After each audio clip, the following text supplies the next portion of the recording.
All right, so today I'm going to talk about Social Security. I'm going to challenge every other candidate in this race to tell you how they would fix Social Security. Social Security is in big trouble. We're facing a $12 trillion shortfall in Social Security over the next 75 years. It's going to go negative in about 8 years, and I've been talking about this for as long as I can remember, since the late 80s, how we know this is coming, we need to fix it. If we make changes now, it'll be a lot less painful to fix it, but nothing has happened. So let's talk a little bit about the history of Social Security. It was created in 1935 during the Great Depression by Franklin Delano Roosevelt, at a time when amazingly 50% of the elderly were below the poverty line. And not just below the poverty line, but as we all know, there were people starving to death and waiting in soup lines, and things were really bad. And he started a 2% payroll tax, 1% from the worker's paycheck, and 1% paid by the employer on the first $3,000 of income. It was never a savings plan. There's a lot of misinformation out there about Social Security from people and across the whole spectrum of politics. It was never a savings plan. It's not a retirement plan. It was a tax to help support the elderly. And it has been very successful. It looks like this is kind of hard to see, but this shows the percentage of Americans over the age of 65 that are in poverty.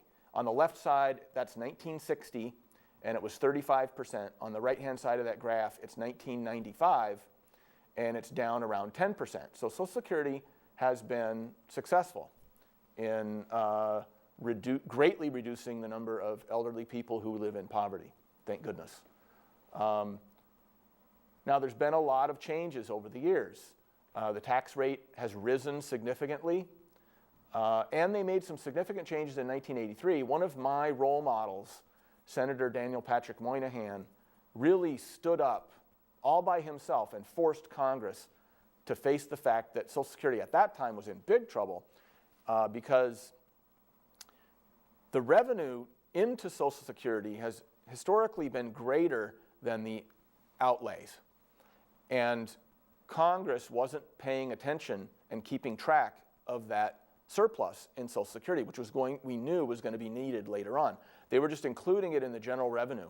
And it was really setting us up for a disaster. And Patrick Moynihan stood up and introduced a bill to abolish Social Security just to bring public attention to the problem and force Congress to deal with it. He did a number of things in his career that really helped the average person a lot. In 1983, was the first time they started doing a little bit of means testing to try to reduce the outlay. And the way they did it was by making payments from Social Security taxable if people had an income above a certain amount. And they also began to slowly raise the retirement age because life expectancy was increasing. We'll talk about that a little bit later. So let's talk about the present now. The rate has increased to 6.2% coming out of our paychecks, as we all know. And our employers also have to pay 6.2% of our income up to the first $106,000 that we make. We'll talk about this more later. This slide shows how important Social Security is to the welfare of the elderly. 20% of retirees rely on Social Security for 100% of their income. A third of retirees, it's more than 90% of their income, and 65% of all retirees rely on Social Security for more than 50% of their income. So Social Security is very important for the well-being of our retirees.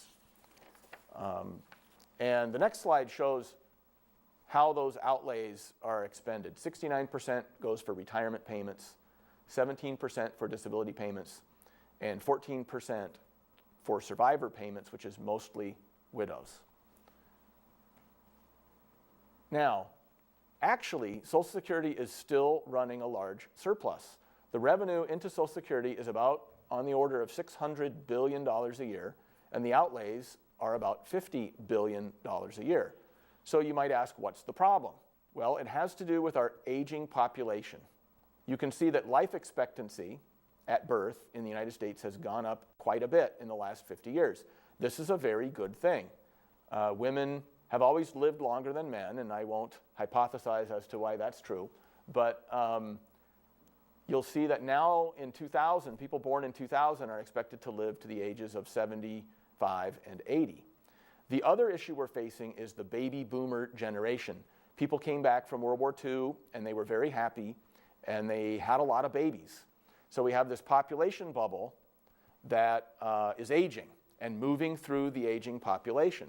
So they're moving into the retirement age, and as a result, the number of workers per beneficiary in the United States has steadily been going down. In 1960, there were 5.1 workers per Social Security beneficiary. In 2005, it had dropped to 3.3 workers per beneficiary, and that's why we had to increase the Social Security tax rate in order to continue to provide benefits to everyone. And in about 20 years, it's going to drop down to 2.1 workers per beneficiary, and it's going to level off at about that level for the rest of the century. This is the problem. You can see on this graph, this shows net income into Social Security by year. The vertical line in the center of the graph is the present, and you can see that we're running about a $100 billion a year surplus, but in about 2017, it's going to start going negative. And in 2025, if we make no changes, we will have a $300 billion a year deficit in Social Security. And it shows, if you look at the Social Security surplus, in 2017, where that first arrow is, where the peak of the curve is, that's when the surplus in Social Security starts going down, and in 2040, it's going to go negative, and it's going to go negative very steeply. So we have, not a lot of time to fix this problem, and in fact, it's worse than this graph shows. If I can actually show this to you and get my wonderful camera operator to zoom in on this. This graph actually doesn't represent it properly. It actually accelerates even faster than this graph shows. It probably goes down at about like this. And that's why in the next 75 years, we will have a cumulative $12 trillion shortfall. Our entire GDP is $14 trillion. So that is a huge problem. And what we need to do is we need to make changes in our revenues and outlays so that Social Security is sustainable.